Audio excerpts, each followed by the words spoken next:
नमस्ते। आज सुनेंगे मन्नू भंडारी जी के उपन्यास आपका बंटी का पहला भाग। मन्नू भंडारी जी हिंदी की सुप्रसिद्ध कहानीकार थे। मध्य प्रदेश के भानपुरा गांव में जन्मी उनके जन्म का नाम महेंद्र कुमारी था। उन्होंने वर्षों तक दिल्ली के मिरांडा हाउस में अध्यापन किया। धर्मयुग में धारावाहिक रूप से प्रकाशित उनका उपन्यास आपका बंटी अत्यंत लोकप्रिय हुआ। हिंदी उपन्यास की एक मूल्यवान उपलब्धि के रूप में आपका बंटी एक कालजयी उपन्यास है। इसके दर्जनों संस्करण और अनुवाद प्रकाशित हो चुके हैं। यह उपन्यास विवाह विच्छेद की त्रासदी में पिस रहे एक बच्चे को केंद्र में रखकर लिखा गया था। मैं इस उपन्यास को आपके समक्ष उसी तरह 16 भागों में प्रस्तुत करूंगी जिस तरह यह प्रकाशित है। नमस्ते। आइए आज सुनते हैं मन्नू भंडारी जी के कालजयी उपन्यास आपका बंटी का पहला भाग। मम्मी ड्रेसिंग टेबल के सामने बैठी तैयार हो रही हैं। बंटी पीछे खड़ा चुपचाप देख रहा है। मम्मी जब भी कॉलेज जाने के लिए तैयार होती हैं, बंटी बड़े कौतूहल से देखता है। जान तो वह आज तक नहीं पाया, पर उसे हमेशा लगता है कि ड्रेसिंग टेबल की इन रंग बिरंगी शीशियों में, छोटी बड़ी डिब्बियों में ज़रूर कोई जादू है कि मम्मी इन सब को लगाने के बाद एकदम बदल जाती हैं। कम से कम बंटी को ऐसा ही लगता है कि उसकी मम्मी अब उसकी नहीं रही, कोई और ही हो गई। पूरी तरह तैयार होकर हाथ में पर्स लेकर मम्मी ने कहा, देखो बेटे, धूप में बाहर नहीं निकलना, हाँ। फिर फूफी को आदेश दिया, बंटी जो खाए वही बनाना, एकदम बंटी की मर्जी का खाना, समझी। चलने से पहले मम्मी ने उसका गाल थपथपाया, बालों में उंगलियां फंसाकर बड़े प्यार से बाल झंझोड़ दिए। पर बंटी जैसे बुत बना खड़ा रहा। बाँह पकड़कर झूला नहीं, किसी चीज़ की फरमाइश नहीं की। मम्मी ने खींचकर उसे अपने पास सटा लिया, पर एकदम चिपक कर भी बंटी को लगा जैसे मम्मी उससे बहुत दूर हैं, और फिर वे सचमुच ही दूर हो गईं। उनकी चप्पल की खटखट जब बरामदे की सीढ़ियों पर पहुंची तो बंटी कमरे के दरवाजे पर आकर खड़ा हो गया, और मम्मी जब फाटक खोलकर सड़क पार करके घर के ठीक सामने बने कॉलेज में घुसी तो बंटी दौड़कर अपने घर के फाटक पर खड़ा हो गया, सिर्फ दूर जाती हुई मम्मी को देखने के लिए। वह जानता है मम्मी अब पीछे मुड़कर नहीं देखेंगी, नपे तुले कदम रखती हुई सीधी चलती चली जाएंगी। जैसे ही अपने कमरे के सामने पहुंचेंगी, चपरासी सलाम ठोकता हुआ दौड़ेगा और चिक उठाएगा। मम्मी अंदर घुसेंगी और एक बड़ी सी मेज़ के पीछे रखी कुर्सी पर बैठ जाएंगी। मेज़ पर ढेर सारी चिट्ठियाँ होंगी, फाइलें होंगी। उस समय तक मम्मी एकदम बदल चुकी होंगी। कम से कम बंटी को उस कुर्सी पर बैठी मम्मी कभी अच्छी नहीं लगी। पहले जब कभी उसकी छुट्टी होती और मम्मी की नहीं होती, मम्मी उसे भी अपने साथ कॉलेज ले जाया करती थी। चपड़ासी उसे देखते ही गोद में उठाने लगता तो वह हाथ झटक देता। मम्मी के कमरे के एक कोने में ही उसके लिए एक छोटी सी मेज़ कुर्सी लगवा दी जाती, जिस पर बैठकर वह ड्राइंग बनाया करता। कमरे में कोई भी घुसता तो एक बार हंसी लपेटकर आंखों ही आंखों में ज़रूर उसे दुलरा देता। तब वह मम्मी की ओर देखता, पर उस कुर्सी पर बैठकर मम्मी का चेहरा अजीब तरह से सख्त हो जाया करता है। लगता है मानो अपने असली चेहरे पर कोई दूसरा चेहरा लगा लिया हो। मम्मी के पास ज़रूर एक और चेहरा है। चेहरा ही नहीं, आवाज़ भी कैसी सख्त हो जाती है। बोलती हैं तो लगता है जैसे डांट रही हों। बंटी को मम्मी बहुत ही कम डांटती हैं, बस प्यार करती हैं। इसलिए यूं सख्त चेहरा लिए डांटती प्रिंसिपल की कुर्सी पर बैठी मम्मी उसे कभी अच्छी नहीं लगती। वहाँ उसके और मम्मी के बीच में बहुत सारी चीज़ें आ जाती हैं। मम्मी का नकली चेहरा, कॉलेज, कॉलेज की बड़ी सी बिल्डिंग, कॉलेज में ढेर सारी लड़कियाँ, कॉलेज के ढेर सारे काम, थोड़ी थोड़ी देर में बजने वाले घंटे, घंटा बजने पर होने वाली हलचल, इन सब के एक सिरे पर वह रहता है चुपचाप, सहमा सा, और दूसरे पर मम्मी रहती हैं, किसी को आदेश देती हुई, किसी के साथ सलाह मशवरा करती हुई, किसी को डांटती हुई। और इसलिए उसने कॉलेज जाना छोड़ दिया। घर में चाहे वह अकेला रह ले, पर वहाँ नहीं जाता। वहाँ किसके पास जाए? मम्मी तो वहाँ रहती नहीं, रहती हैं बस एक प्रिंसिपल, जिनके चारों ओर बहुत सारे काम, बहुत सारे लोग रहते हैं। नहीं रहता है तो केवल बंटी। थोड़ी देर तक बंटी गेट पर खड़े खड़े आने जाने वालों को यूं ही देखता रहा, फिर लोहे के फाटक पर झूलने लगा। सामने से दो लड़के साइकिल पर बातें करते हुए गुजर गए तो उसने सोचा, थोड़ा और बड़ा हो जाएगा तो वह भी 2 पहिए की साइकिल खरीदेगा। वह जानता है मम्मी उसे कभी बाहर निकलकर साइकिल नहीं चलाने देंगी। जाने क्यों, उन्हें हमेशा यही डर लगा रहता है कि वह बाहर निकला और एक्सीडेंट हुआ। हाँ, वह ज़रूर बाहर चलाएगा। पुलिया पर जब बिना पैडल मारे ही फराटे से साइकिल उतरती है तो कैसा मज़ा आता होगा। उसके बाद आंखों के सामने वे बड़े बड़े मैदान तैर गए जो स्कूल जाते समय बस में से दूर दूर दिखाई देते हैं।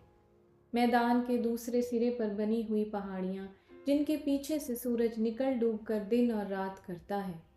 कौन जाने उन पहाड़ियों की तलहटी में कोई साधु बैठा हो, जिसके पास जादू की खड़ाऊं हो, जादू का कमंडल हो। एक बार जाकर ज़रूर देखना चाहिए, पर जाए कैसे? साइकिल मिलने से जाया जा सकता है, बस किसी को बताए नहीं और चलता जाए, चलता चला जाए तो पहुंच ही सकता है। पर मम्मी को मालूम पड़ जाए तो बाप रे।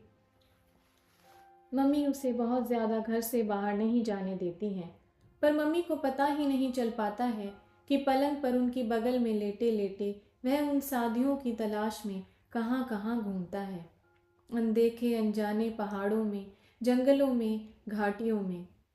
अब छुट्टी के दिन समझ ही नहीं आता वह क्या करे। एक बार यूं ही बगीचे का चक्कर लगाया। मोगरे खूब महके हुए थे। एक एक पौधे को उसने खूब प्यार से छुआ, फिर गिनकर देखा कितनी नई कलियां खिली हैं। हर एक पौधे की फूल पत्तियों का हिसाब किताब उसके पास है। एक दो पौधे की पत्तियां गंदी लगी तो जल्दी से पाइप लेकर उनको धोया, कुछ इस ढंग से जैसे मम्मी सवेरे सवेरे उसका मुंह धुलाती हैं। बस हो गए साफ, चलो अब हवा में झूलो। भीतर आया तो कमरे में घुसते ही नज़र ड्रेसिंग टेबल पर गई। वही रंग बिरंगी शीशियाँ और मम्मी का वही सख्त चेहरा याद आ गया, रूखा रूखा और एकदम बदला हुआ। कैसे बदल जाता है चेहरा। और तब न जाने कितनी बातें एक साथ दिमाग में घुमड़ने लगी। तुम यहाँ खड़े खड़े क्या कर रहे हो बंटी भैया, चलकर नहा काहे नहीं लेते? हाथ में झाड़ू लिए लिए फूफी घुसी तो बंटी ने झाड़ू छीन लिया और उसके हाथ पर झूलता हुआ बोला, फूफी वह कहानी सुनाओ तो सोनल रानी की, जो सचमुच में डायन थी और रानी बनकर रहती थी। लो और सुनो, ये कहानी सुनने का वक्त है? काम सारा पड़ा है और तुम्हें कहानी सूझ रही है। कहानी रात में सुनी जाती है, दिन में नहीं।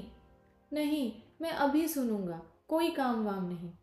फिर आंखों में जाने कितना कौतूहल भरकर पूछा, अच्छा फूफी, वह डायन से रानी कैसे बन जाती थी? उसके पास जादू था? और क्या, तो डायन थी, सारे जादू बस में कर रखे थे, बस जो चाहती बन जाती, मन होता वैसा भेस धर लेती। क्यों फूफी, आदमी भी चाहे तो ऐसा कर सकता है? कैसे कर लेगा आदमी? आदमी के बस में क्या जादू होता है?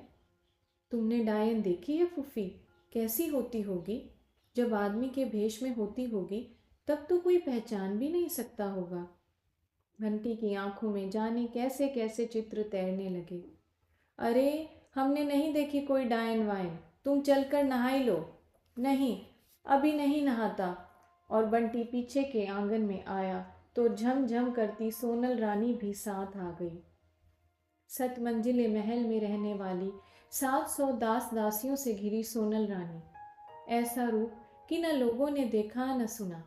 राजा तो जैसे प्राण देते, कोई भला देखता भी कैसे। वह रूप क्या कोई आदमी का था, वह तो डायन का जादू था। फिर धीरे धीरे कहानी की पूरी दुनिया खुलती चली जाती। भेड़ बनाकर रखे हुए राजकुमार, मैना बनाकर रखी हुई राजकुमारी, ऐसा कुछ होता ज़रूर है जिससे आदमी भेष बदल लेता है। बंटी फिर भीतर गया। चुपचाप ड्रेसिंग टेबल के पास जाकर शीशियों को उठा उठा कर देखने लगा। एक बार मन हुआ कि अपने मुंह पर भी लगा देखे, क्या उसका चेहरा भी मम्मी की तरह बदल जाएगा। यह क्या, फिर तुम ड्रेसिंग टेबल पर पहुंच गए? फूफी खड़ी हंस रही थी। बंटी एकदम सकपका गया। हम कहते हैं यही शौक रहे तुम्हारे तो बड़े होकर तुम जरूर लड़की बन जाओगे। मारूंगा मैं, फिर वही गंदी बात कही तो। बंटी हाथ उठाकर अपनी जेब गुस्से में छिपाने लगा। फूफी भी अजब है, मम्मी कभी प्यार करते हुए उसे गोद में बिठा लेंगी या अपने साथ लिटाकर कहानी सुनाएंगी तो हमेशा उसे ऐसे ही चिढ़ाएंगी। तुम अभी तक माँ की गोद में चिपक कर बैठते हो। छी छी, तुम तो एकदम लड़की हो बंटी भैया। देख लो मम्मी, यह फूफी। पर मम्मी है कि फूफी को कुछ नहीं कहती, बस हंसती रहती हैं, क्योंकि उस समय घर में जो रहती हैं मम्मी, वह भी एकदम मम्मी बनी हुई।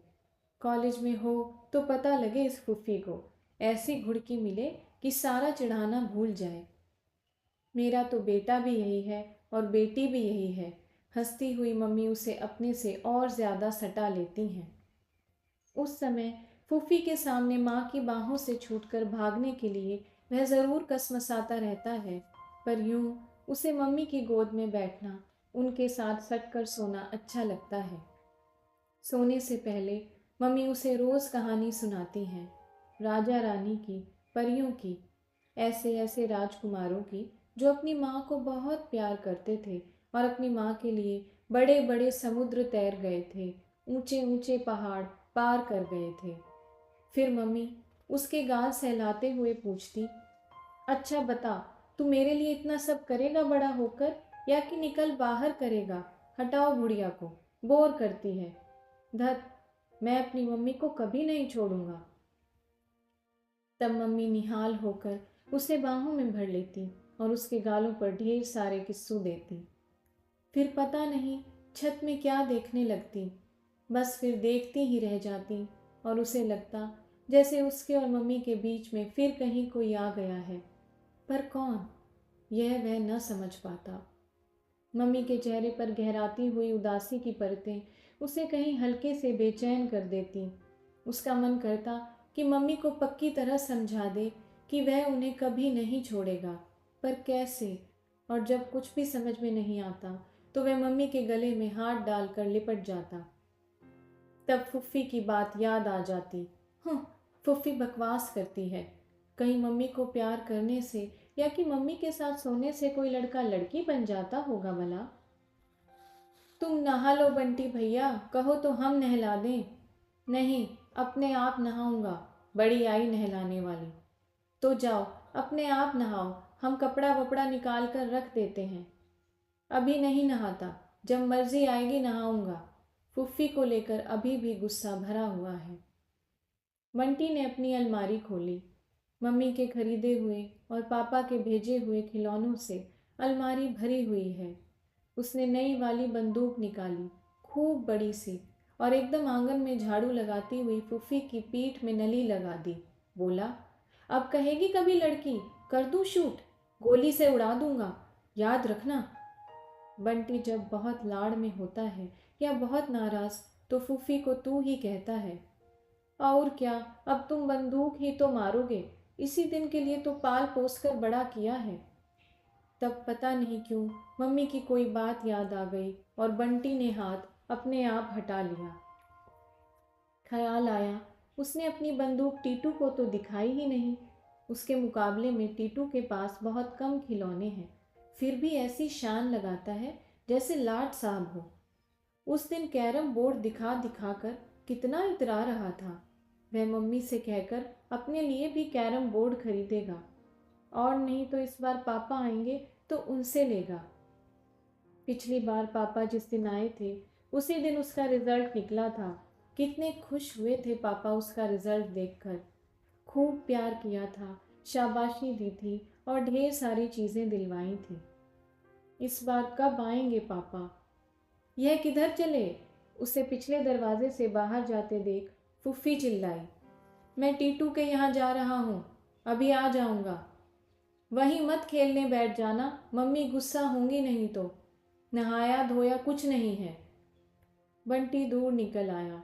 फुफ्फी की तो आदत है कुछ न कुछ बकते रहने की। टीटू के घर के दरवाजे पर आकर 1 मिनट को झिझका। कहीं सबसे पहले टीटू की अम्मा ही न मिल जाए। कैसे बोलती हैं वे भी। एक दिन इसी तरह छुट्टी के दिन सवेरे सवेरे आ गया था तो बोली, आ गए बंटी, छुट्टी के दिन तो तुम्हारा सूरज भी इसी घर में उगता है और इसी घर में डूबता है। तो मन हुआ था कि उल्टे पैरों लौट जाए।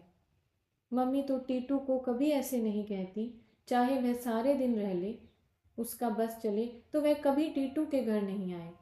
वैसे भी उसे अपने ही घर में खेलना अच्छा लगता है। फूफी कहती है, घर में काहे नहीं अच्छा लगेगा, ऐसी लाट साहबी करने को और कहाँ मिलती है बच्चों को।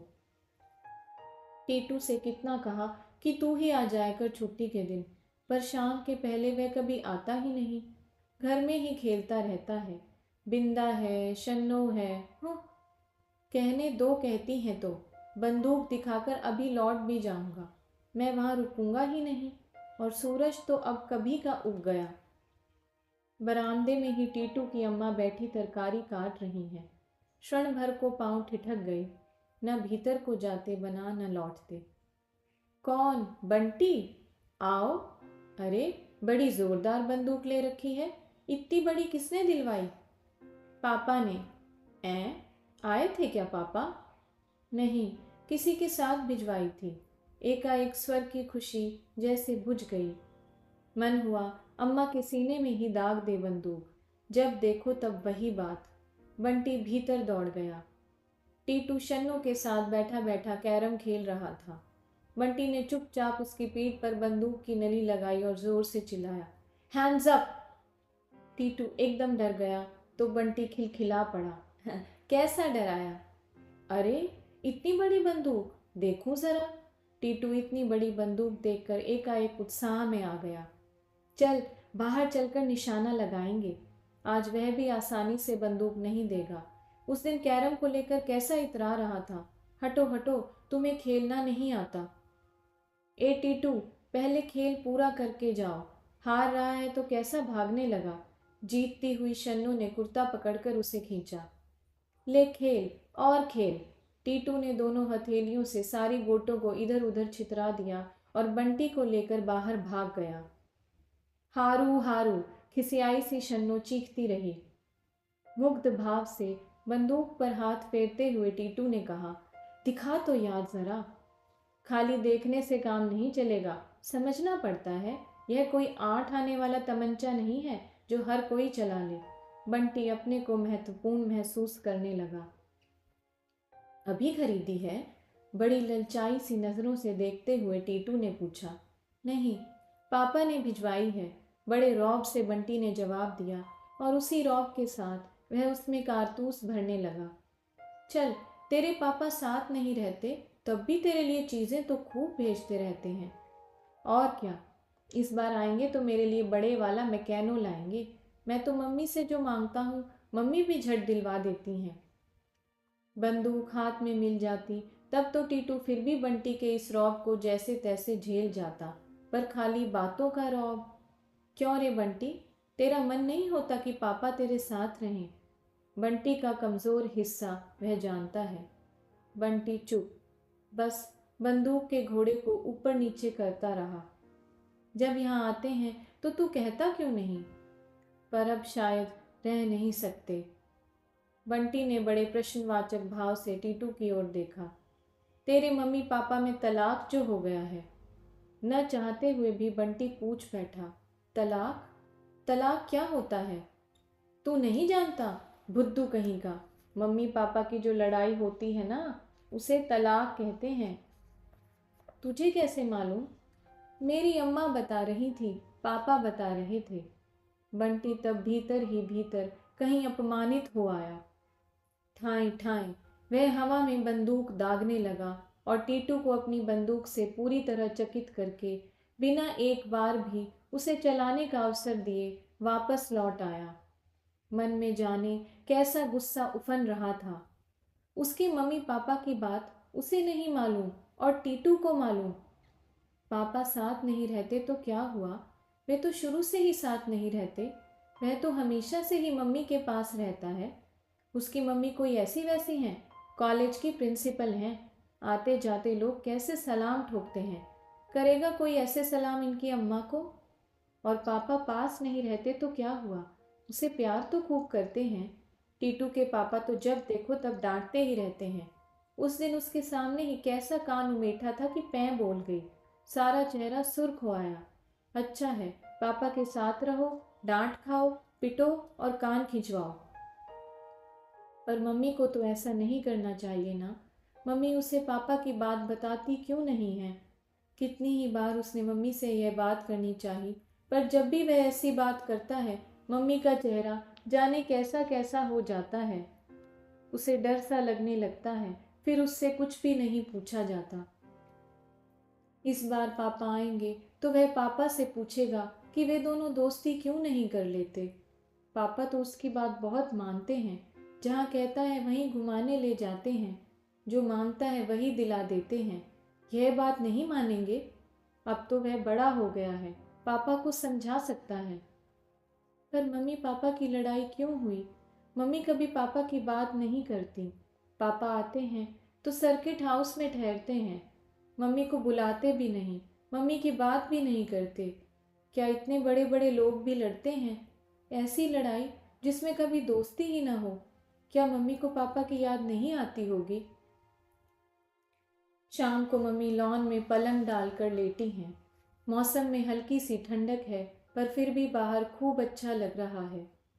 मम्मी की छाती पर एक खुली हुई किताब उल्टी रखी है। आसमान में जाने क्या देख रही हैं मम्मी। बंटी दौड़ दौड़ कर क्यारियों में पानी डाल रहा है। टीटू पाइप लेकर पौधे धो रहा है। धुलकर पत्तियां कैसी चटकीली हो उठती हैं। रात रानी की महक धीरे धीरे चारों ओर फैलने लगी है।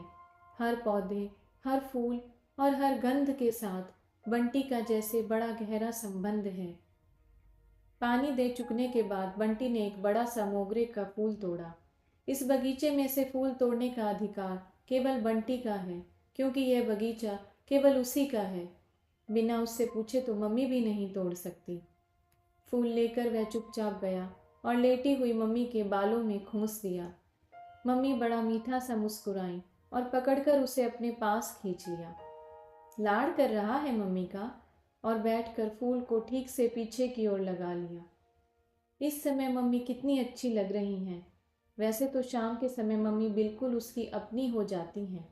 बालों की खूब ढीली ढीली चोटी और चेहरा भी एकदम मुलायम सा। कोई तनाव नहीं, कोई सख्ती नहीं। हमेशा ही इस समय बंटी को मम्मी बहुत अच्छी लगती हैं, बहुत सुंदर भी। कभी कभी वह मम्मी की नज़र बचाकर एक टक मम्मी को देखता रहता है। मम्मी की ठोड़ी का तिल उसे बहुत अच्छा लगता है। रात में पास लेटता है तो अक्सर उस पर धीरे धीरे उंगली फिराता रहता है। उसे आज भी याद है, पहली बार जब उसने ऐसा किया था तो मम्मी जैसे चौंक गई थी। एकदम उसका हाथ हटा दिया था और बड़ी देर तक उसके चेहरे पर जाने क्या देखती रही थी, अजीब अजीब नज़रों से। फिर एक गहरी सांस छोड़कर वे छत की ओर देखने लगी थी। उनका चेहरा न जाने क्यों बड़ा उदास और बेजान हो आया था। वह जैसे भीतर ही भीतर सहम गया था। उसकी समझ में ही नहीं आया कि आखिर उसने ऐसा क्या कर दिया जो मम्मी इतनी उदास हो गई, और उसने तय कर लिया कि अब वह कभी तिल पर हाथ नहीं रखेगा। पर 3-4 दिन बाद मम्मी ने खुद ही उसकी उंगली लेकर तिल पर रख दी। फिर मुझे अच्छा लगता है, और हंसने लगी। मम्मी भी सचमुच अजीब हैं, इन्हें कभी कभी कुछ हो जाता है। आज रात में तिल पर उंगली फेर फेर कर ही बात करेगा, पापा वाली बात। अब वह सब समझता है। हिस्ट्री में रामायण महाभारत की लड़ाई की बात समझ ली, मम्मी पापा की लड़ाई की बात नहीं समझ सकता। मम्मी बताएं तो। टीटू के अम्मा पापा उसे सब बता सकते हैं और मम्मी उसे नहीं बता सकती। सवेरे की कचोट जैसे फिर ताज़ी हो गई। टीटू को दिखाते हुए बंटी मम्मी के गले से झूम गया।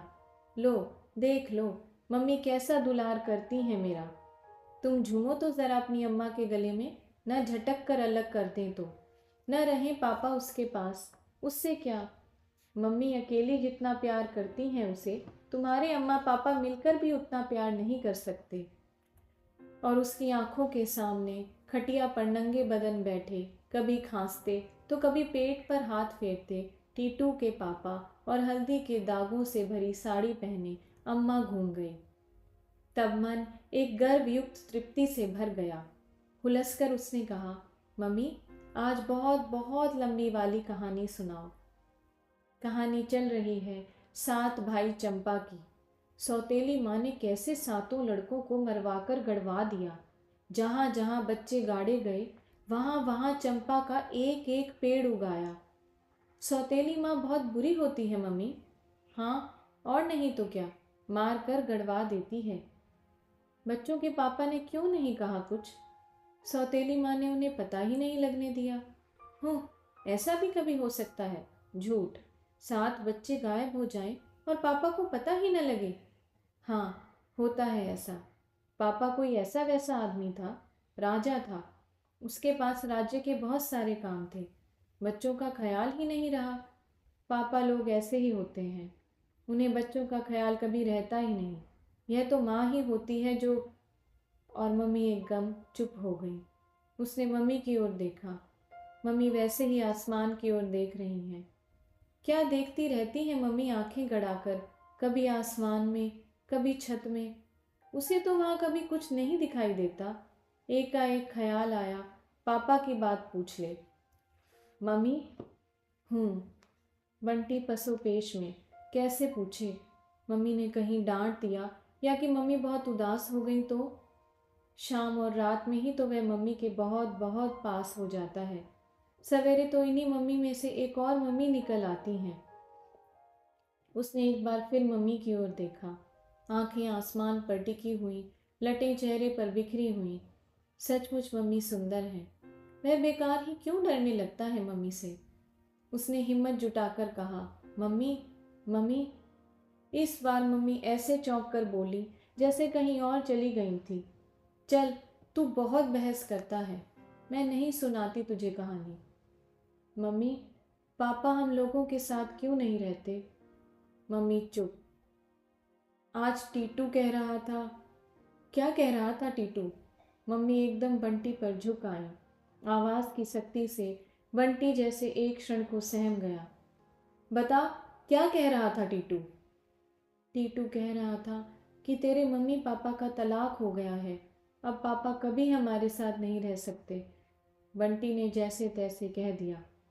क्यों रे, तू और टीटू यही सब बातें करते रहते हो?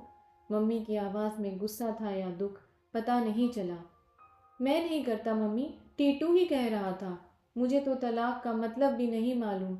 उसी ने बताया कि मम्मी पापा की लड़ाई को तलाक कहते हैं। जब देखो उनके घर वाले पापा की बात ज़रूर करते हैं। बंटी रुआंसा हो आया। मम्मी एकाएक ढीली हो आई। ठंडी सांस खींचकर बोली, करने दो, इन लोगों के पास ये बातें न हो तो ये जिए कैसे बेचारे। फिर बंटी को अपने पास खींचती हुई बोली, पापा नहीं रहते तो क्या, मैं तो हूँ तेरे पास।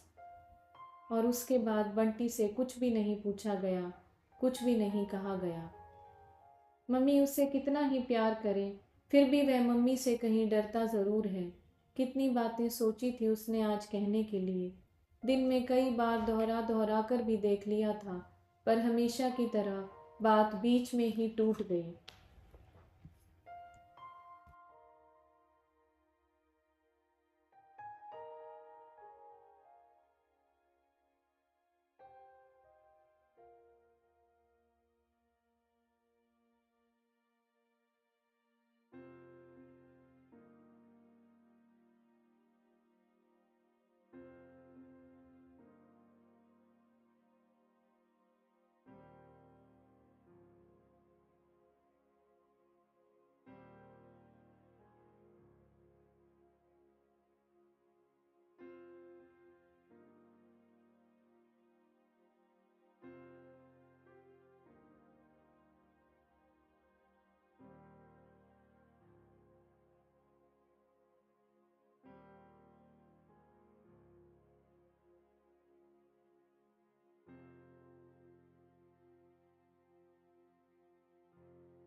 मम्मी चुपचाप उसके बालों और गालों पर उंगलियां फिराने लगी।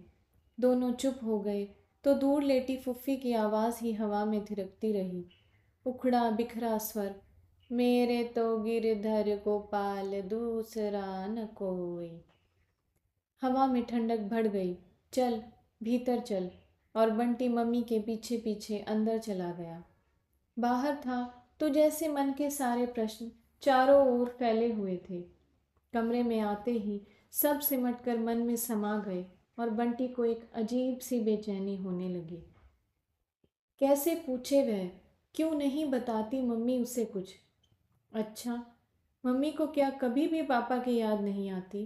वह तो टीटू या कुन्नी से अगर लड़ाई कर लेता है तो 2-3 दिन तो बिना बोले रह लेता है, अकेला अकेला खेलता रहता है। पर उसके बाद तो ऐसा जी घबराने लगता है कि बोले बिना रहा ही नहीं जाता। कुछ न कुछ बहाना निकालकर फिर दोस्ती कर लेता है। अकेला अकेला खेले भी कितने दिन तक आखिर? पर मम्मी तो हमेशा से ही अकेली रह रही हैं। तलाक में फिर क्या दोस्ती हो ही नहीं सकती? किससे पूछे? कल टीटू से ही पूछेगा। टीटू अगर तलाक की बात जानता है तो तलाक की दोस्ती की बात भी ज़रूर जानता होगा। धन्यवाद।